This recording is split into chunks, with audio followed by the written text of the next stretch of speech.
ॐ श्रौत्रार्हन्ति जणैर्गुण्यैर्महर्षिभिरहर्तिमन्तोष्टूयमानोऽप्यगुणो विभुर्विजयतेतरां पूर्वार्धे कथितास्तुर्यपञ्चमाध्यायवर्तिनः प्रत्ययात् कथ्यन्ते तृतीयाध्यायगोचराः।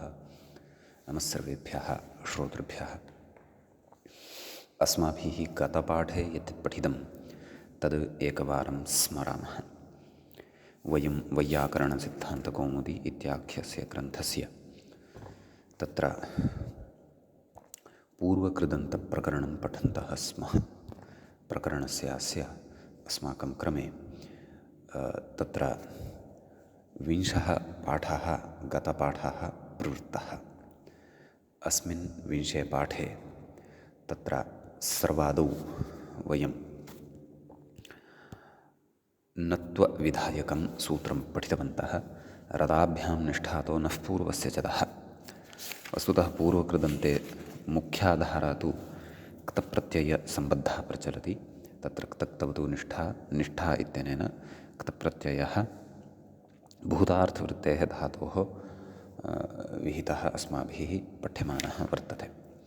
रदाभ्यां निष्ठातो नः पूर्वस्य च दः इत्यनेन तत्र उक्तं यत् रेफदकाराभ्यां परस्य निष्ठा तस्य नः स्यात्। निष्ठापेक्षया पूर्वस्य धातोः दकारस्य च नत्वं भवति इति तत्र अनुषज्यते। ततः श्रुधातोः तत्र शीर्णः इति प्रयोगः पाठितः। ऋत धातोः इत्यनेन इत्वं रपरत्वम् अपि च नत्वं णत्वं हलः इत्यनेन दीर्घः अपि अत्र भवति। तत्रोक्तं बहिरङ्गत्वेन वृद्धेः असिद्धत्वात् न इह कृतस्य अपत्यं कार्तिः इति इत्यत्र न भवति इति। ततः तकारान्तस्य उदाहरणं तत्र प्रस्तुतं। छिन्नः भिन्नः इति। तत्र छिद भिद इति आभ्यां धातुभ्यां क्तप्रत्यये परतः नत्वे छिन्नः भिन्नः इति रूपद्वयं साधितम्। तदनन्तरं तत्र अग्रिमं नत्वविधायकमेव सूत्रं पठितम् अस्माभिः। संयोगादेरातो धातोर्यण्वतः नाम तादृशः धातुः यः धातुः संयोगादिः भवति, आकारान्तः भवति, अपि च तत्र यण्वान् च भवति। तस्मात् परतः निष्ठा तकारस्य नकारः भवति इति सूत्रस्य अर्थः दृष्टः। द्राणः, स्त्यानः, ग्लानः इति इमानि उदाहरणानि तत्र अस्माभिः साधितानि। ततः ल्वादिभ्यः इति सूत्रं पठितम्। 21 लूयादिभ्यः प्राग्वत् इति सूत्रस्य अर्थः दृष्टः। आदौ लूणः इति उदाहरणं साधितं। तत्र ज्याधातोः ग्रहिज्या इत्यादिना सम्प्रसारणे दीर्घे च चीनः इति रूपं साधितं। वार्तिकमत्र पठितं दुग्वोर्दीर्घश्च दीर्घविधायकं। दुगतौ इत्यस्मात् क्तान्तं दूनः इति प्रयोगः भवति क्तान्तः। टुदु उपतापे इत्ययं तु अत्र न गृह्यते सानुबन्धकत्वात्। तत्र निरनुबन्धकस्य एव ग्रहणं भवति, सानुबन्धकस्य ग्रहणं न भवति इति अस्माभिः विचारितं। मृदुतया दुतया तत्र दुतया इत्यत्र दुत् इति प्रयोगः क्तान्तः सिद्ध्यति। अदन्तलक्षणे टापि सति दुता तत्र तृतीया एकवचनं दुतया इति अस्माभिः साधितं। माघप्रयोगः साधितः। गुधातोः गूनः। ततः वार्तिकं पठितं पूयो विनाशे। विनाशार्थे गम्यमाने पूयधातोः क्तप्रत्ययस्य तत्र निष्ठातकारस्य नकारः भवति। पूनाः यवाः विनष्टाः इति अर्थः तत्र भवति। पूतं तु भिन्नं भवति इति तत्र उक्तं। नाम विनाशार्थः यत्र न भवति तत्र पूतम् इति भवति। ततः अग्रिमं वार्तिकं पठितं सिनोतेर्ग्रासकर्मकर्तृकस्य। नाम ग्रासकर्मकर्तृकः भवति यदा ष्ञबन्धने इति धातुः स्वादिगणस्थः तादृशात् धातोः परतः क्तप्रत्ययस्य निष्ठा नाम क्तप्रत्ययस्य अथवा निष्ठातकारस्य नकारः भवति इति अर्थः दृष्टः। सिनोग्रासः स्वयमेव इति उदाहरणं तत्र दृष्टं। ग्रासः इति नोच्यते तर्हि पाशेन सूकरी इत्यादौ अपि नत्वं स्यात्। कर्मकर्तृकस्य इति नोच्येत यदि तर्हि शुद्धः कर्ता यत्र वर्तते, शुद्धं कर्म यत्र ग्रासस्य कर्मत्वं यत्र ग्रासस्य वर्तते तत्र स्थितो ग्रासः देवदत्तेन इति च स्यात्। ततः ओदितश्च इति अग्रिमं सूत्रम् अस्माभिः पठितम्। ओदित यः धातुः तस्मात् परतः निष्ठातकारस्य नकारः भवति इति तत्र सूत्रस्य अर्थः ज्ञातः। भुजो इति ओदितः भुग्नः इति रूपं दृष्टं। टु ओष्वि इत्यस्य उच्छूनः इति दृष्टम्। ओहाक् इत्येतस्य प्रहीणः इति दृष्टम्। अत्र ईत्वमपि स्मारितं व्याख्यात्रा। स्वादयः ओदितः नाम दिवादिगणे शु इत्यादयः पठिताः केचन धातवः, ते धातवः ओदितः भवन्ति इत्युक्तम्। अतः तत्रापि निष्ठातकारस्य नत्वं भवति। सूनः सूनवान्, दूनः दूनवान्। तत्र ओदिन्मध्ये डीङः पाठसामर्थ्यात् निष्ठाप्रत्यये परतः सेट्तुं न भवति। अतः उड्डीनः इति प्रयोगः अपि तत्र साधितः। अस्मिन् प्रयोगे निष्ठातकारस्य नत्वमपि विहितम्। अन्यथा इटा व्यवधाने तु तत्र निष्ठातकारपरकत्वं धातोः न लभ्यते स्म, अव्यवहितपरकत्वं न लभ्यते स्म इटा व्यवधानकारणात्। ततः द्रवमूर्तिस्पर्शयोः स्यः इति सूत्रं पठितं। द्रवस्य मूर्तौ काठिन्ये स्पर्शे चार्थे शयिङः सम्प्रसारणं स्यात् निष्ठायाम् इति अर्थः पठितः। स्योस्पर्शे इति अग्रिमं सूत्रं पठितं। शयिङः निष्ठातकारस्य नः स्यात् अस्पर्शे अर्थे इति सूत्रस्य अर्थः दृष्टः। ततः हलः इति दीर्घः, दीर्घे सति शीनं घृतम् इति उदाहरणं सिद्धं भवति। तदनन्तरम् अस्पर्शे किं शीतं जलम् इति एकं दलकृत्यम् अत्र इदं पठितं। द्रवमूर्तिस्पर्शयोः किं संश्यानो वृश्चिकः इति दलकृत्यान्तरम् अपि अत्र दृष्टं। शीतात् सङ्कुचितः इत्यर्थः इति विशिष्टः अर्थः तत्र दृष्टः इति। एतानि सूत्राणि गते पाठे पठितानि। गतपाठस्य अन्ते व्याख्यायाः पङ्क्तयः इत्थम् आसन्। तत्र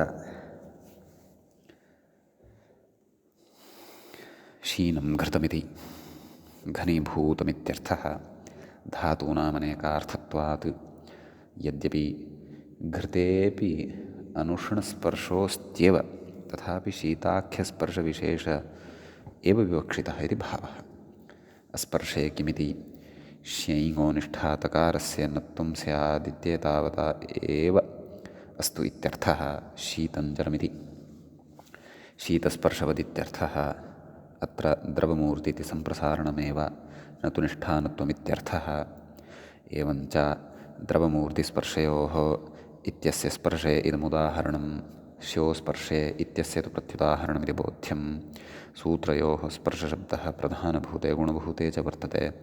तत्र गुणभूते विशेष्यनिघ्नः शीता आपः, शीतं जलमित्यादि। यदा तु स्पर्शविशेषो गुणः प्राधान्येन विवक्षितः तदा क्लीबत्वम् एव शीतं गुण इत्यमरः। सम्प्रसारणविधौ पृच्छति द्रवमूर्तिस्पर्शयोः किमिति संश्यान इति। अत्र स्पर्शस्य अप्रतीतेः न सम्प्रसारणं नत्वं तु भवत्येवेति भावः इति। एतावत्पर्यन्तः व्याख्याभागः च गते पाठे अस्माभिः पठितः। अयम् अस्माकं क्रमे तत्र 20 पाठः पूर्वकृदन्तप्रकरणस्य प्रवृत्तः अभूत्। अधुना अस्मत्क्रमे पूर्वकृदन्तप्रकरणस्य अस्य 21 पाठः तत्र आरब्धः भवति। अत्र सम्प्रसारणविधायकम् अग्रिमं सूत्रम् अस्माभिः पठनीयं वर्तते। तत्र मूले व्याख्यायाञ्च पश्यामश्चेत् सूत्रं दृश्यते प्रतेश्च इति। तत्र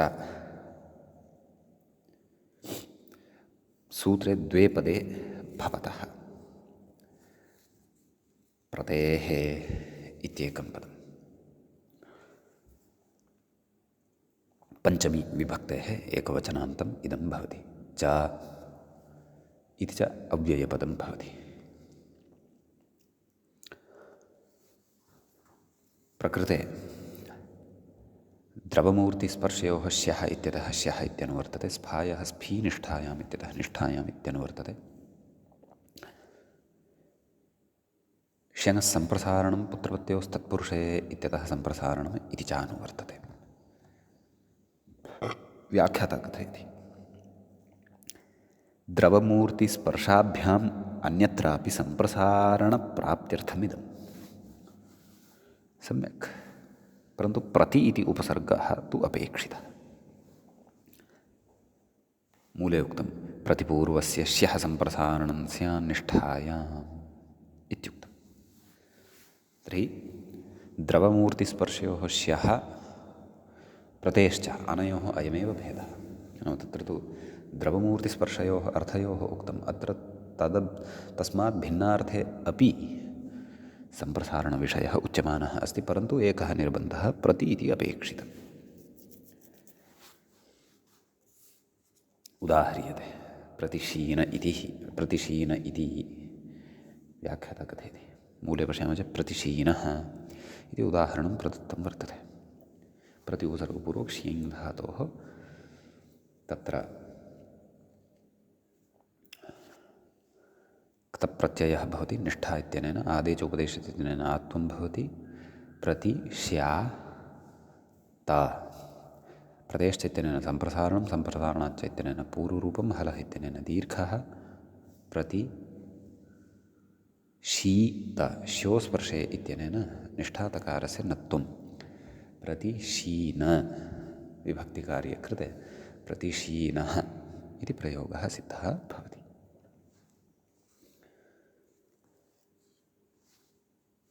समीचीनम्। एवं कर्मणि अयं प्रयोगः द्रष्टव्यः।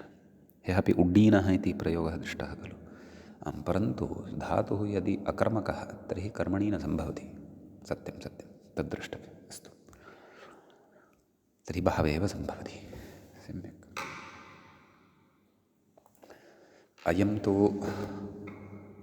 तत्र यः धातुः श्यै इति अयं तु सकर्मकः भवति। गत्यर्थकः भ्वादौ पठितः, अतः प्रतिशीनः इति प्रयोगः कर्मणि सम्भवति इति एतावान् विशेषः अस्मिन् सूत्रे भवति। इदानीं वयम् अग्रिमं सूत्रं पठामः। व्याख्याता अग्रिमं सूत्रं प्रति इङ्गितं कुर्वन् कथयति विभाषा तावदेव। मूले पश्यामश्चेत् विभाषाभ्यवपूर्वस्य इति अस्ति सूत्रम्। तत्र सूत्रे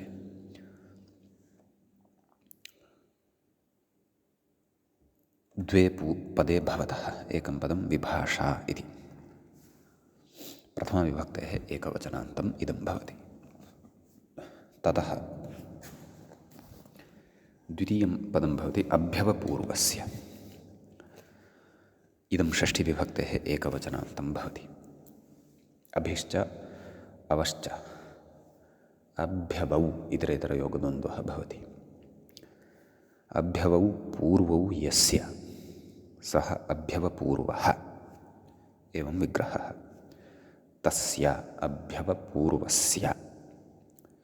एवम् इतरेतरयोगद्वन्द्वगर्भबहुव्रीहिसमासः अत्र भवति।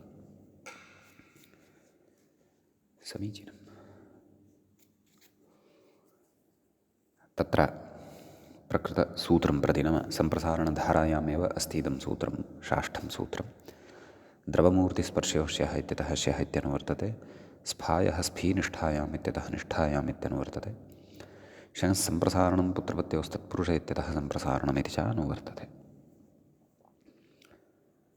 व्याख्याता कथयति श्यैङ् इति शेषः मूले उक्तमेव अस्ति। अग्रे च व्याख्याता कथयन् अस्ति सम्प्रसारणं वा स्यादिति शेषपूर्णमिदं मूले पश्यन्तु। श्यः सम्प्रसारणं वा स्यात् नाम अभि अथवा अवपूर्वकः श्यैङ् इति धातुः वर्तते, तर्हि तस्य सम्प्रसारणं विकल्पेन भवति। एवं खलु।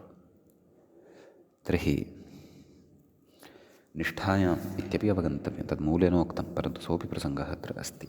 व्याख्याता कथयति द्रवमूर्तिस्पर्शयोर्नित्यं सम्प्रसारणे प्राप्ते ततः अन्यत्र अप्राप्ते विभाषेयम्। अन्यत्र अप्राप्ते एषा विभाषा, नाम अप्राप्तविभाषा एषा। द्रवमूर्तिस्पर्शयोर्नित्यं सम्प्रसारणे प्राप्ते ततः अन्यत्र एवम् उभयत्र विभाषा एषा वर्तते, अथवा प्राप्ताप्राप्तविभाषा एषा वर्तते। प्राप्ताप्राप्तविभाषा नाम उभयत्र विभाषा, समानः एव विषयः। अत्र उदाह्रियते अभिशीनं घृतं, किमपि नास्ति, अभि उपसर्गपूर्वकतया धातोः विकल्पेन सम्प्रसारणप्रसङ्गः तावदेव। यस्मिन् पक्षे सम्प्रसारणं न भवति तस्मिन् पक्षे अभिश्यानम् इति भवति। यथा संश्यानो वृश्चिकः साधितः खलु प्रयोगः, तद्वदेव अभिशीनं घृतम्। अत्र अभि उपसर्गपूर्वकः, अभि इति उपसर्गभेदः तावदेव। शीन इति शब्दस्य प्रक्रिया सर्वापि पूर्वदेव, भेदो नास्ति। अव उपसर्गपूर्वकतया अपि उदाहरणद्वयं प्रस्तूयमानम् अस्ति। ततः पूर्वं व्याख्याता किं कथयति इति पश्यामः। कथयति अत्र द्रवमूर्तौ सम्प्रसारणविकल्पः। अवश्यानः अवशीनो वृश्चिक इति मूले उक्तं खलु। कथयति अत्र द्रवमूर्तिस्पर्शाभावेऽपि सम्प्रसारणविकल्पः। एवं खलु इति अस्ति। अर्थः स एव, शीतात् सङ्कुचितः इत्यर्थः। परन्तु उपसर्गभेदकारणात् विकल्पेन सम्प्रसारणम् इति तु बुद्धौ स्थापने। ततः अग्रे कथयति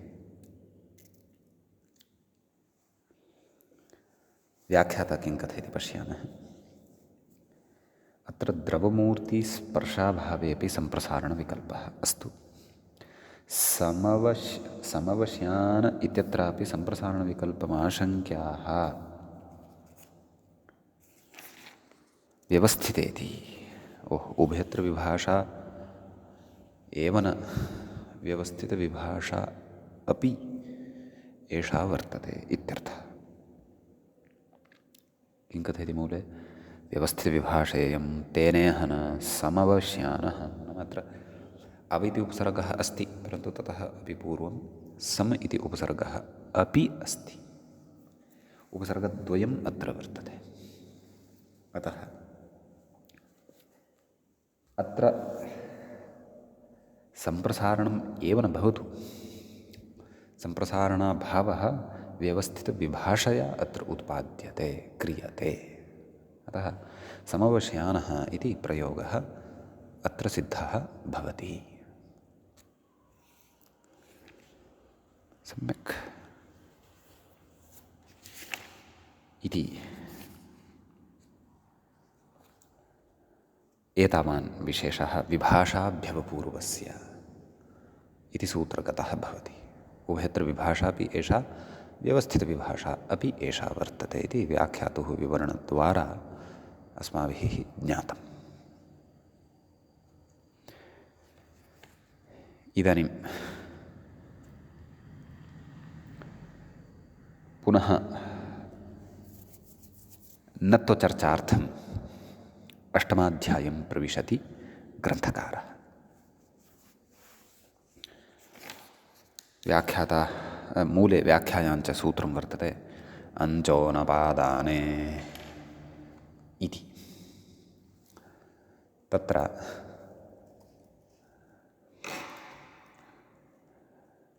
अञ्चोनपादाने इति सूत्रस्य आदौ पदपरिचयं प्राप्नुमः। अञ्चः इति प्रथमं पदं सूत्रे भवति पञ्चम्यन्तं, पञ्चमीविभक्तेः एकवचनान्तम्। अञ्चु इति धातुः यः तस्य अञ्च इत्येतस्य अनुबन्धविनिर्मुक्तस्य प्रकृतिभूतस्य अनुकरणं विधाय पञ्चम्यन्तम् इदम् अत्र प्रयुक्तं वर्तते सूत्रे। अनपादाने इत्यस्ति अग्रिमं पदम्। अत्र सप्तमी वर्तते, सप्तमी विभक्तेः एकवचनान्तम् इदं भवति। तत्र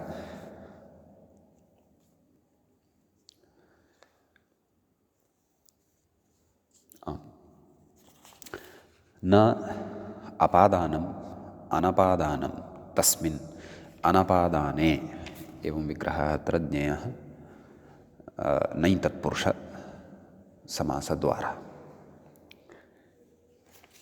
समीचीनं। प्रकृते रदाभ्यां निष्ठातो नः पूर्वस्य च दः इत्यतः निष्ठातः नः इत्यनयोः द्वयोः पदयोः अनुवर्तनं भवति। व्याख्याता कथयन्नस्ति नत्वपादाने मूले सूत्रार्थः द्रष्टव्यः। अञ्चः निष्ठा तस्य, पुस्तके तिष्ठा तस्य इति जातमस्ति, तत्र तकारस्य नकारं कुर्वन्तु खलु। निष्ठा तस्य नः स्यात् एवं खलु, न तु अपादाने इत्युच्यते। व्याख्याता कथयति अपादानसमभिव्याहारे असतीत्यर्थः इति कथयति। समीचीनम्। अस्माभिः अग्रे समक्नः इति प्रयोगः साधनीयः वर्तते, परन्तु तस्य अपि साधनात् पूर्वं प्रकृते तत्र अग्रिमं सूत्रम् अस्माभिः पठनीयं वर्तते। सम उपसर्गपूर्वकात् अञ्च् धातोः क्तप्रत्ययं कुर्मः भूतार्थे। अञ्चु गतिपूजनयोः धातुः अस्माभिः सुष्ठुतया पठितः वर्तते। तिङन्तात् बहिर्भूतेषु प्रकरणेषु अपि अयं धातुः असकृत् अस्माभिः चर्चितः वर्तते। अस्तु, प्रकृतसूत्रे अनपादाने इत्येतस्य प्रयोजनं तु अनुपदमेव अग्रे वक्ष्यते। वयं ततः पूर्वम् अग्रिमं सूत्रं पठन्तः स्मः। अग्रिमं सूत्रं भवति यस्य विभाषा इति। सम्यक्। सूत्रम् इदं साप्तमिकं भवति, सप्तमाध्यायस्थं भवति। प्रथमं पदं भवति सूत्रे यस्य। इदं यच्छब्दस्य षष्ठीविभक्तेः एकवचनान्तं भवति। विभाषा इति प्रथमान्तं भवति।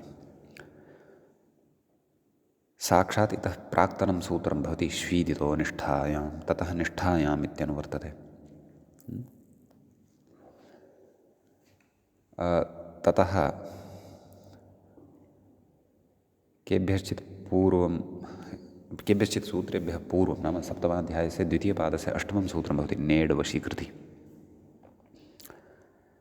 तस्मात् सूत्रात् प्रकृते न इट् अनयोः द्वयोः पदयोः अनुवर्तनं भवति। तदिदं सर्वं व्याख्याता अपि कथयिष्यति। तत्र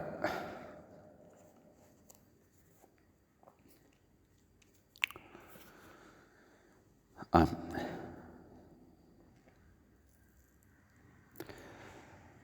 कथयति व्याख्याता यस्य यस्मादित्यर्थः पञ्चम्यर्थे षष्ठी एषा स्यात्। अत एव व्याख्याता एवं कथयन् अस्ति यस्मादित्यर्थः नाम व्यत्ययेन विभक्तिव्यत्ययेन एवं रीत्या पञ्चम्यर्थे षष्ठी अत्र वक्तुं शक्यते। व्यत्ययव्यवस्था च पठनीया अस्ति, परन्तु बहुत्र अस्माभिः श्रुता वर्तते। समीचीनं। कथयति निष्ठायाः इण् न स्यात्। मूले उक्तं खलु यस्य क्वचित् विभाषा इड् विहितः, नेड् वशीकृति ततः इड् इति अनुवर्तते। एवं खलु इड् विहितः ततः निष्ठायाः इट् न भवति। नाम तादृशात् धातोः नाम यादृशात् धातोः क्वचित् विकल्पेन इडागमः विहितः वर्तते, तादृशात् धातोः निष्ठायाः इडागमः एव न भवति। शब्दान्तरैः वक्तव्यं यदि, तर्हि यदि कश्चन धातुः क्वचित् वेट् धर्मं प्राप्नोति, नाम वेट् यदि भवति, तर्हि निष्ठाप्रत्यये तस्मात् निष्ठाप्रत्यये परतः तस्याः निष्ठायाः अथवा तन्निष्ठासंज्ञकप्रत्ययस्य इडागमः न भवति। व्याख्याता कथयति श्वीदितो निष्ठायाम् इत्यतः निष्ठायाम् इति नेड् वशीकृति इत्यतः नेड् इति च अनुवर्तते इति भावः। समीचीनम्। इति सूत्रस्य अर्थः। अग्रे कथयति व्याख्याता ननु अञ्चेः नित्यं सेट्कत्वात्। अञ्चु इति धातुः तु नित्यतया सेट्कत्वं भजते, एवं खलु।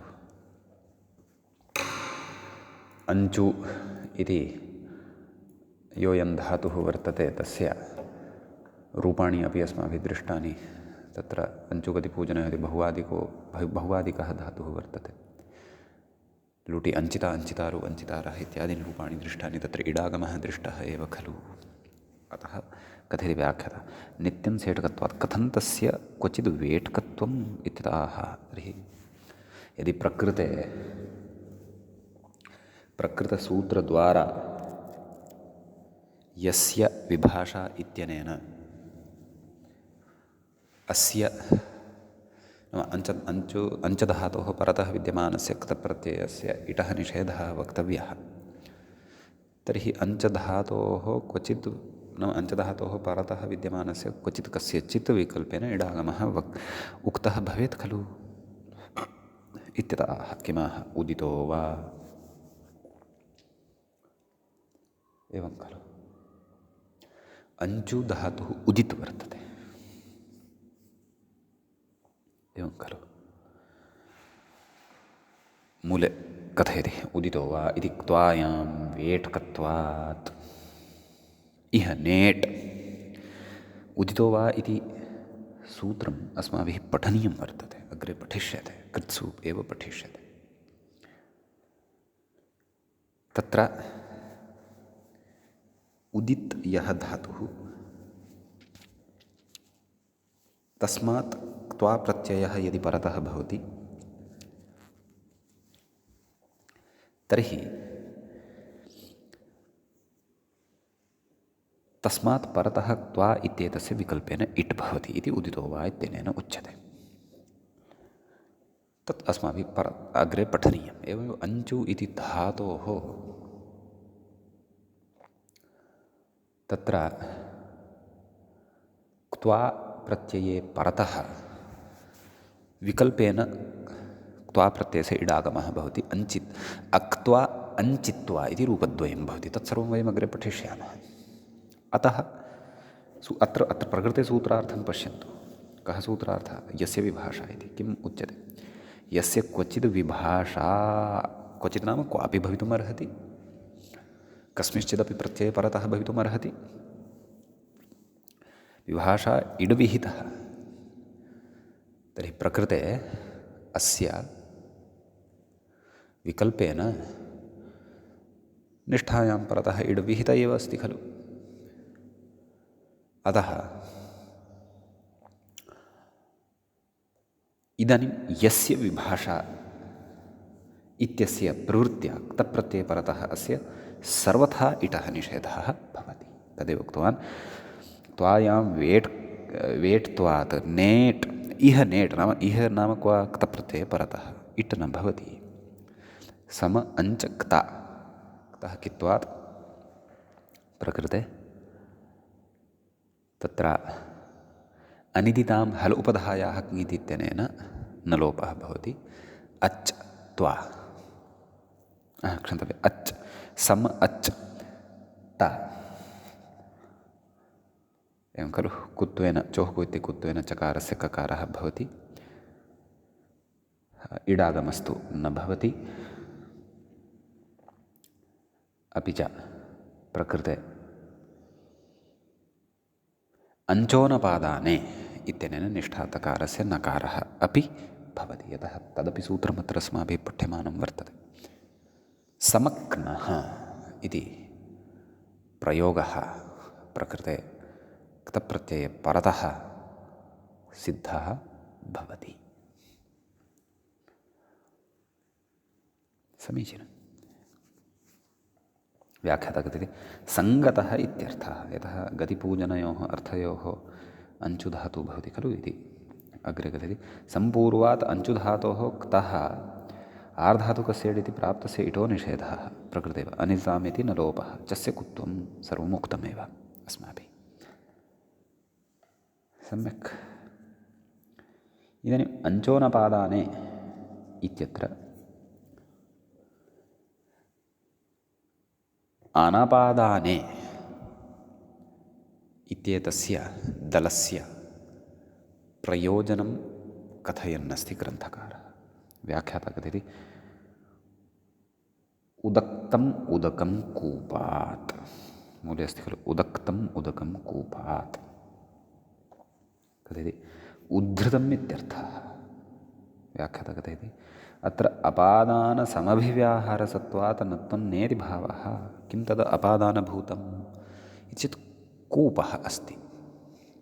कूपात् इति पञ्चमी अस्ति खलु, पञ्चम्याः श्रवणेनापि अत्र स्पष्टीभवति विषयः। कूपात् नाम कूपः अत्र अपादानभूतः अस्ति। अतः अपादानसमभिव्याहारे सति नाम प्रकृतवाक्ये अपादानस्य उपस्थितिः वर्तते कूपस्य, अतः नत्वं न भवति। अतः उदक्तम् इत्येव प्रयोगः कर्तव्यः। यस्य विभाषा इत्यनेन इट् निषेधः तु भवति, तत्र क्लेशः नास्ति। इड् निषेधः तु भवत्येव, परन्तु तत्र नत्वं न भवति। यतः अनपादानत्वम् अत्र गम्यमानं नास्ति, अपादानविषयः प्रकृतवाक्ये अस्ति इति कारणात्। समीचीनम् इति एतावान् विशेषः अत्र भवति उदाहरणे। इदानीम् अग्रे कश्चन विचारः उच्यते।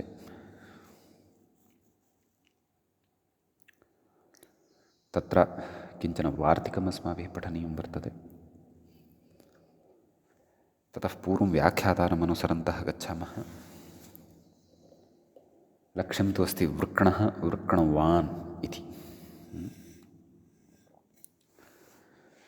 व्याख्याता कथयति ओ व्रश्चुच्छेदने सस्यश्चुत्वेन निर्देशः।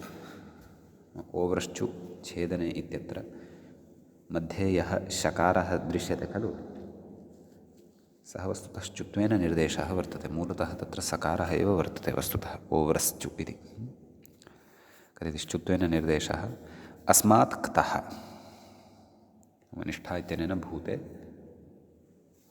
क्तप्रत्ययः भवति। एवं खलु। तर्हि व्रश्च ता कथयति ग्रहिजा इति सम्प्रसारणं नाम व्र इत्यत्र यः रेफः यः वर्तते तस्य इति सम्प्रसारणम् एवं खलु का स्थितिः जायते श्च ता पूर्वरूपं वृश्च त वृश्च त नाम वर्णस्य श्रवणम् अधुना भवति वृश्च त व्याख्याता कथयति ऊदित्वेन वेटकत्वात् स्वरति सूति सूयति धूञो दितो वा इति पठितं खलु पूर्वम् अतः वेट्कत्वमस्य वर्तते ऊदित्वेन वेट्कत्वात् इह यस्य विभाषा इति नेट् नाम यस्य विभाषा इत्यनेन इडागमः प्राप्तः न भवति का स्थितिः जाता व्रश्चत्ता चस्य कुत्वेन कः व्रस्क ता एवं खलु चकारः एव यदि गतः तर्हि श्चुत्वम् अपि कथं व्रस्कत्ता गृहते ओदितश्चेति निष्ठा नत्वं व्रस्क न एवं खलु तस्य असिद्धत्वेन झलपरगत्वात् स्कोः संयोगा द्योरन्ते च इति सलोपः वृक् न णत्वं केन ऋवर्णान्नस्य णत्वं वाच्यं वृक्ण इति रूपम् इति स्थितिः वृक्णः इति रूपं सिद्धं भवति यच्च मूले उक्तं वर्तते एवमेव क्तौ तु प्रत्ययपक्षे अपि वृक्णवान् इति रूपं सिद्धं भवति सम्यक् व्याख्याता अग्रे कथयति तत्र नत्वस्य असिद्धत्वेन झलपरत्वात् नत्वं केन विहितं तत्र ओदितश्च इत्यनेन यतः अयं धातुः ओदित् वर्तते इति कारणात्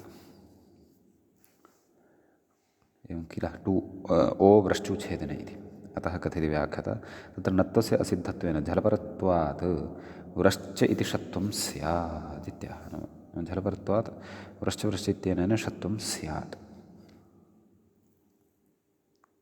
एवं खलु नत्वं यदि असिद्धं तर्हि तकारः अस्ति तत्र तकारः तु झलि भवति नकारः झलि न भवति परन्तु तकारस्तु झलि भवति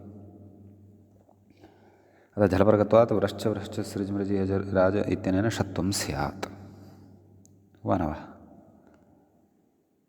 तर्हि षत्वे सति वस्तुतः रूपं किं सिद्धं वर्तते वृक् ण इति तत्र वृश्च इति खलु वस्तुतः धातुः वर्तते तर्हि तत्र षत्वं स्यात् षत्वे सति अनिष्टं रूपं स्यात् वा न वा इत्यतः किमाह निष्ठादेशः षत्वे मूले पश्यन्तु वार्तिकमस्ति निष्ठादेशः तथापि पूर्वमूले किमुक्तं नत्वस्य असिद्धत्वात् व्रश्च इति षत्वे प्राप्ते निष्ठादेशः षत्वस्वरप्रत्ययेड् विधिषु सिद्धो वाच्यः खलु नाम पूर्वत्रासिद्धमित्यनेन इति नियमद्वारा तस्य असिद्धत्वम् अस्ति चेदपि प्रकृतवार्तिकद्वारा तस्य सिद्धत्वं भवति निष्ठादेशः षत्वस्वरप्रत्यय इडविधिषु नाम षत्वविधौ स्वरविधौ प्रत्ययविधौ इडविधौ च अयं निष्ठादेशः यः वर्तते प्रकृते कः निष्ठादेशः तकारस्य नकारादेशः सः सिद्धः भवेत् व्याख्याता कथयति तथा च व्रश्च सृजमृज यजराजभ्राजच्छांसः इति षत्वे कर्तव्ये नत्वस्य असिद्धत्वाभावेन अर्थात् नत्वस्य सिद्धत्वेन एव इति अर्थः झलवर्गत्वाभावान् न षत्वम् इत्यर्थः झलवर्गत्वं न परतः न लभ्यते तत् षत्वं न भवति अनिष्टं रूपमपि न भवति इति भावः अग्रे कथयति स्वरप्रत्ययेड् विधिषूदाहरणानि भाष्ये स्पष्टानि तद् प्रकृते न दत्तानि सन्ति व्याख्यात्रापि नोक्तानि सन्ति अग्रे कदाचित् प्रकरणविशेषे अपेक्षानुसारं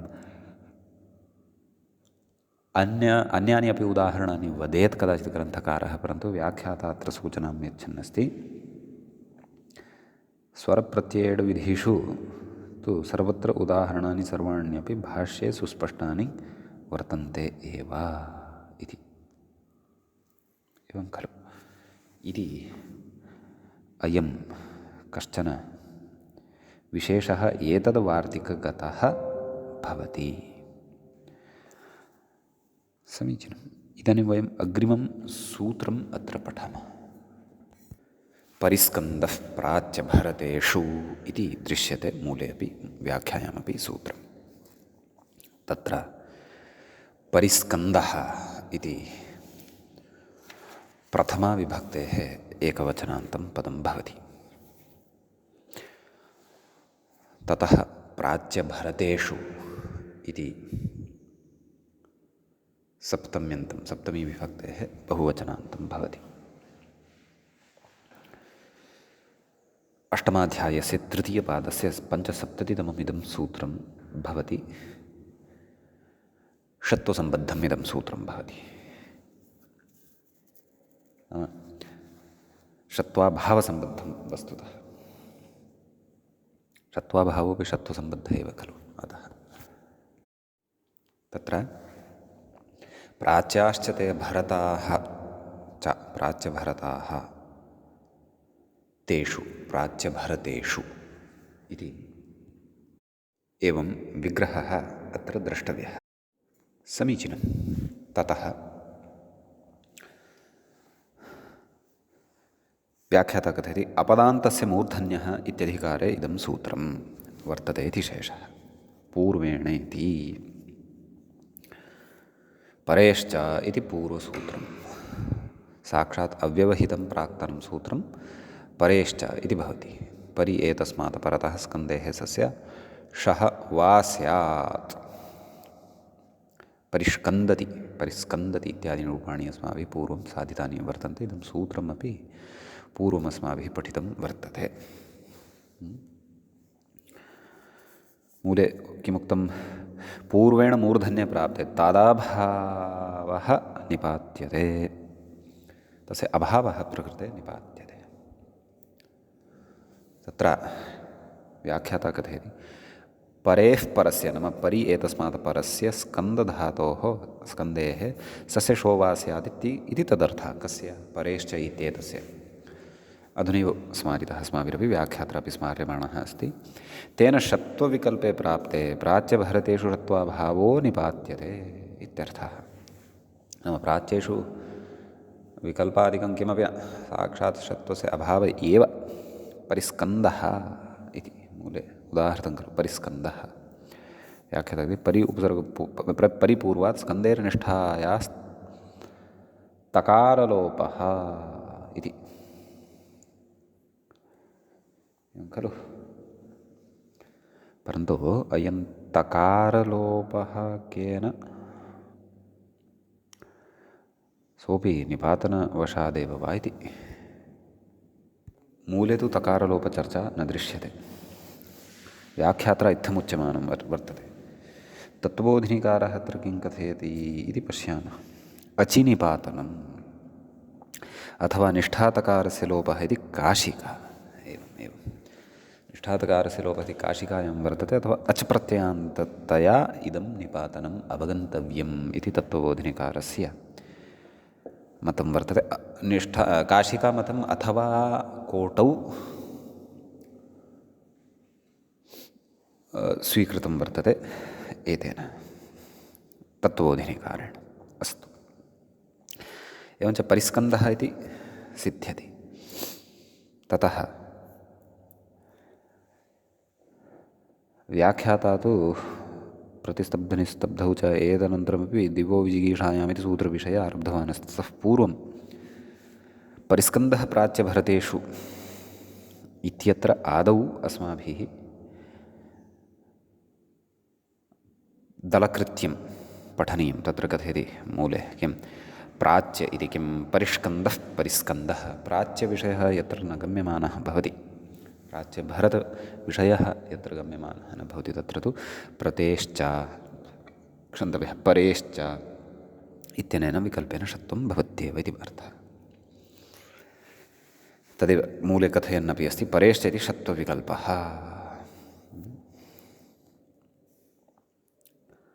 अग्रे कथयति स्तम्भेः इति षत्वे प्राप्ते अत्र सूत्रं पठ्यते। अष्टमाध्यायस्य तृतीयपादस्य नाम अस्यैव पादस्य 1400तमं सूत्रम् अग्रिमं भवति। एवं खलु। किं कथयति, स्तम्भेः इत्यनेन षत्वे प्राप्ते इत्यपि कथयन्नस्ति। तत्र स्तम्भेः इति सूत्रं पूर्वं पठितम्। इदं तु सूत्रं प्रकृते एव पादे बहु पूर्वमस्ति। तत्र सप्तषष्टितमं सूत्रं भवति। एवं खलु। स्तम्भेः सौत्रस्य सस्यशः स्यात्। एवं खलु। तत्र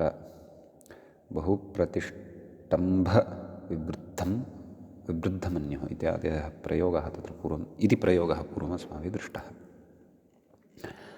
अधुना तु इति षत्वे प्राप्ते सूत्रमुच्यते अग्रे।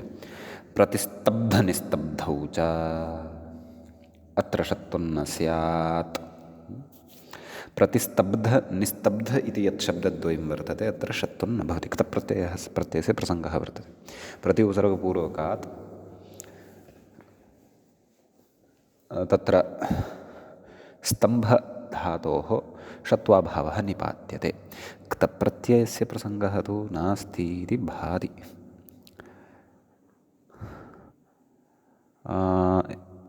प्रति नि इति उपसर्गद्वयमस्ति खलु। क्तप्रत्ययः कृतश्चेदपि आं सत्यं। स्तम्भता इति अस्ति चेत् निष्ठातकारस्य अनिदिताम् इत्यनेन लोपः भवति। प्रतिस्तब्धता झषस्ततोर्धोधः इत्यनेन निष्ठातकारस्य धकारादेशः भवति। एवं खलु। अपि च भकारः, धातोः भकारः यः अस्ति सः जष्ट्वेन बकारत्वं प्राप्नोति। यथा प्रतिस्तब्धः। एवमेव नि उपसर्गपूर्वकतया निस्तब्धः इति रूपद्वयं भवति। अत्र उभयत्रापि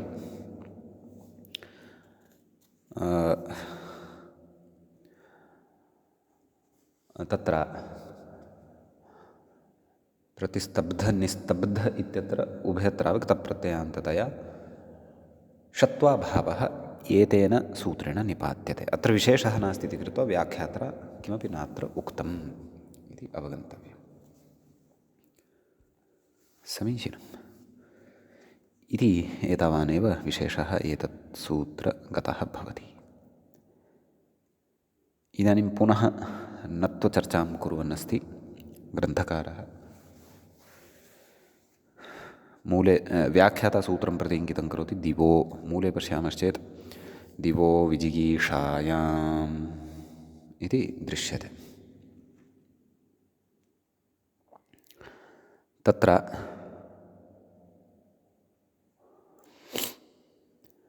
अञ्चोनपादाने इति सूत्रं खलु पूर्वं पठितं। तत् सूत्रसमनन्तरमेव इदं सूत्रं भवति। दिवो विजिगीषायाम् सूत्रे दिवः इति पञ्चम्यन्तं पदं भवति। पञ्चमी विभक्तेः एकवचनान्तं भवति। अविजिगीषायां न विजिगीषा अविजिगीषा, तस्याम् अविजिगीषायां न तत्पुरुषसमासः प्रकृते भवति। तदेव व्याख्यातापि कथयन्नस्ति। अविजिगीषायामिति छेदः प्रकृते रदाभ्यां निष्ठातो नः पूर्वस्य जतः इत्यतः निष्ठातः नः एतत् पदद्वयम् अनुवर्तते। सूत्रार्थः द्रष्टव्यः। मूले उक्तः वर्तते दिवो निष्ठा तस्य नः स्यात् अविजिगीषायाम्। नाम जेतुं या इच्छा तद्भिन्ने अर्थे गम्यमाने। द्यूनः इत्युदाहृतं। दिवधातोः क्तप्रत्ययः। एवं खलु। व्याख्याता अर्थं कथयति स्तुत् इत्यर्थः। दिवधातुक्तप्रत्ययः व्याख्याता अग्रे च कथयति छ्वोः इत्यूढ्, छ्वोः षोडनुनासिके च इत्यनेन ऊठ् भवति। नाम वकारस्य ऊठ् भवति। दी ऊत यण् णत्वं द्यून विभक्तिकार्ये द्यूनः इति प्रयोगः तत्र सिद्धः भवति। विजिगीषायां तु द्यूतम् व्याख्याता कथयति द्यूतस्य विजिगीषया प्रवृत्तेरिति भावः। द्यूतक्रीडा एव विजिगीषया क्रियते, एवं खलु। अतः इति अत्र कश्चन विशेषः भवति। द्यूतः द्यूनः इत्यनयोः प्रयोगयोः, अतः दिवो विजिगीषायाम् इति स्मर्तव्यं। दिवधातोः क्तप्रत्ययपरतः। अस्तु, अग्रे सूत्रं दृश्यते मूले व्याख्यायाञ्च। निर्वाणो वाते इत्यस्ति। निर्वाणः प्रथमाविभक्तेः एकवचनान्तं भवति। अवाते इति सप्तम्यन्तं सप्तमीविभक्तेः एकवचनान्तं भवति। अतः एव मूले स्वयमेव कथयन्नस्ति ग्रन्थकारः अवाते इति छेदः। अत्र व्याख्याता कथयति कर्ता नेति मूले सूत्रार्थः द्रष्टव्यः। निःपूर्वात् वातेः नाम वा धातोः निष्ठा तस्य नत्वं स्यात्।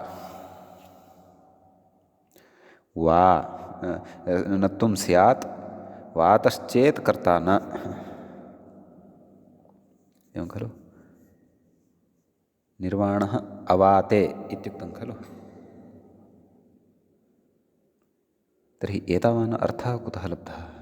कः अर्थः उच्यमानः अस्ति? नीपूर्वकात् निष्ठा तस्य, नीपूर्वकात् वातेः निष्ठातकारस्य नत्वं स्यात् इति सत्यं। सम्यक्। वातश्चेत् कर्ता न, वातः यः वर्तते सः यदि कर्ता न भवति इति अर्थः अत्र क्रियमाणः अस्ति। वातशब्दः कर्तृभूतः न भवेत् इति भावः। व्याख्याता किं कथयन्नस्ति पश्यामः। निरित्युपसर्गपूर्वः वा धातुर्विनाशे वर्तते। अस्तु, उपरमे च तस्मिन् धात्वर्थे यदि वायुः कर्ता तदा नत्वं न इत्यर्थः। अधुना स्पष्टम्। अग्रे उदाह्रियते। व्याख्याता कथयति निर्वाणोऽग्निः मुनिर्वेति। मूले पश्यतु, निर्वाणः अग्निः मुनिर्वा। कथयति नष्टः उपरतः इति क्रमेण अर्थः। निर्वाणः अग्निः, निर्वाणः मुनिः। निर्वाणः अग्निः अर्थात् नष्टः अग्निः, उपरतः निर्वाणः मुनिः अर्थात् उपरतः मुनिः इति अर्थः। कथयति गत्यर्थाकर्मक इत्यादिना कर्तरिक्तः। यतः कर्तरि तु क्तप्रत्ययः न पठितः, भावकर्मणो एव एतावता पठितः, तर्हि प्रकृते कथं कर्तरिक्तप्रत्ययः इति चेत् गत्यर्थाकर्मकश्लिषशींस्थासवसजनरूढजीर्यतिभ्यश्च इति अग्रे पठिष्यते अस्माभिः। तेन कर्तरि अपि क्तप्रत्ययः भवति, परन्तु निमित्तानि सन्ति तत्रापि सर्वेभ्यः धातुभ्यः न भवति। अग्रे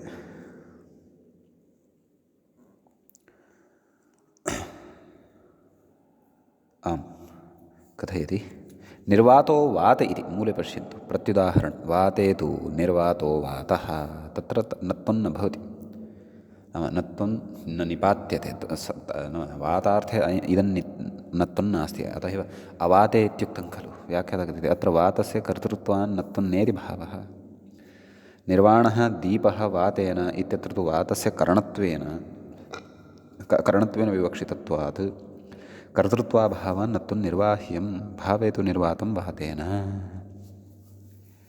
इति प्रत्युदाहरणगतः विशेषः भवति। समीचीनम्। अग्रे अधुना सूत्रं पठामः। अग्रे सूत्रं भवति व्याख्यायां मूले च शुषः कः इति। तत्र शुषः इति पञ्चम्यन्तं, पञ्चमी विभक्तेः एकवचनान्तं भवति। कः इति प्रथमान्तं प्रथमाविभक्तेः एकवचनान्तं भवति। सम्यक्। तत्र मूले उच्यते निष्ठात इत्येव, नाम तत्र रदाभ्यां निष्ठातो नः पूर्वस्य जतः इत्यतः निष्ठातः नाम निष्ठातकारस्य इति अनुवर्तते एव इति भावः। शेषपूर्णेन सूत्रार्थः मूले उक्तः वर्तते। समग्रः सूत्रार्थः व्याख्यात्र उच्यमानः अस्ति। कथयति शुषः परस्य निष्ठा तस्य कः स्यात् इति फलितम्। समीचीनं। शुष्कः इति शुष धातुः भवति शोषणार्थः। तस्मात् परतः क्तप्रत्ययस्य ककारादेशः भवति शुषशोषणे दैवादिकः। शुषत्ता निष्ठातकारस्य ककारादेशः शुष्क शुष्कः एवं खलु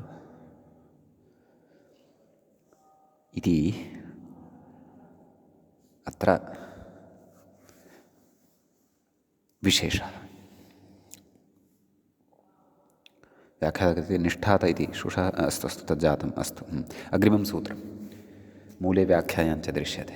अष्टाध्याय्यामपि एवम् अत्रैव इदम् अग्रिमं सूत्रं वर्तते। शुषः कः क्षन्तव्यः पचो वः इति। शुषः कः इति तु पठितं। पचो वः पचः इति पञ्चम्यन्तं वः इति प्रथमान्तं। रदाभ्यां निष्ठातो पूर्वस्य जतः इत्यतः निष्ठातः रदाभ्यां निष्ठातो नः पूर्वस्य जतः इत्यतः निष्ठातः इत्यनुवर्तते। व्याख्यातसूत्रार्थं कथयनस्ति पचेः परस्य निष्ठा तस्य वः स्यादित्यर्थः। अतः पचधातु डुपचष्पाके इति भवति खलु, ततः क्तप्रत्ययः तस्य तकारस्य वकारादेशः पक्वः। एवमेव तव तु यदि परतः भवति तर्हि पक्ववान् इत्यपि ज्ञेयं। समीचीनं। पक्वः इति दृश्यते मूले। वत्वस्य असिद्धत्वात् कुत्वम् इति कथयति। केन चोः कु इत्यनेन वत्वम् असिद्धमिति कृत्वा चोः कुः इत्येतस्य प्रवृत्तिः भवति इति भावः। सम्यक्। इति अयं विशेषः अस्मिन् सूत्रे भवति। अग्रे सूत्रं दृश्यते मूले व्याख्यायाञ्च क्षायोमः इति। क्षायः इति पञ्चम्यन्तं क्षयि इति धातोः पञ्चम्यन्तमिदम् उक्तं वर्तते प्रकृतिपदनुकरणं विधाय। मः इति प्रथमान्तं। कः वः मः एतत् सर्वत्र अत्रापि अकारः उच्चारणार्थः। नाम शुषः कः पचो वः क्षायोमः इत्यादिषु। रदाभ्यां निष्ठातो नः पूर्वस्य जतः इत्यतः निष्ठातो इत्यनुवर्तते। व्याख्याता कथयति क्षयि क्षये इत्यस्मात् परस्य निष्ठा तस्य मः स्यात् इत्यर्थः। सूत्रस्य अर्थः अयम्। क्षाम इति मूले उदाहृतं खलु क्षामः तर्हि क्षयि क्त क्षयि त आदेचु कथयति आदेचु उपदेशयति इति आत्वं क्षात गत्यर्थः कर्मकर्षिंस्थास इति कर्तरिक्तप्रत्ययः। सम्यक्। तर्हिक्षा तस्य म क्षाम विभक्तिकार्ये क्षामः इति व्याख्यातः कथयति क्षीण इत्यर्थः। कथयति अन्तर्भावितरण्यर्थत्वे क्षपिदित्यर्थः। यदि अन्तर्भाविण्यर्थः अत्र स्वीक्रियते तर्हि सम्यक्। एतावान् विशेषः क्षायोमः इति सूत्रगतः भवति। अग्रे सूत्रं वर्तते। अस्तु अग्रिमं यत् सूत्रं वर्तते तत् सूत्रं वयम् अग्रिमे पाठे एव पठिष्यामः। स्त्यः प्रपूर्वस्य इति भवति। तत्र विशेषाः केचन सन्ति, किञ्च तत्सम्बद्धानि अग्रेपि सूत्राणि अथवा अग्रिममपि सूत्रं पठनीयं वर्तते। अतः तत्र कश्चन कालः अपेक्षितः। अद्यतनपाठे तु तावत् एतावानेव विशेषः अत्र उच्यते। मङ्गलं कुर्मः। श्रौत्रार्हन्ति चणैर्गुण्यैर्महर्षिभिर्हरदिवं दोष्टूयमानोऽप्यगुणो विभुर्विजयतेतरां पूर्वार्थे कथितास्तुर्यपञ्चमाध्यायवर्तिनः प्रत्यया अथ कथ्यन्ते तृतीयाध्यायगोचराः। एवञ्च पूर्वकृदन्तप्रकरणस्यास्य एकविंशः पाठः अस्माकं क्रमे सम्पन्नताङ्गतः। नमः सर्वेभ्यः श्रोतृभ्यः भवद्भ्यः।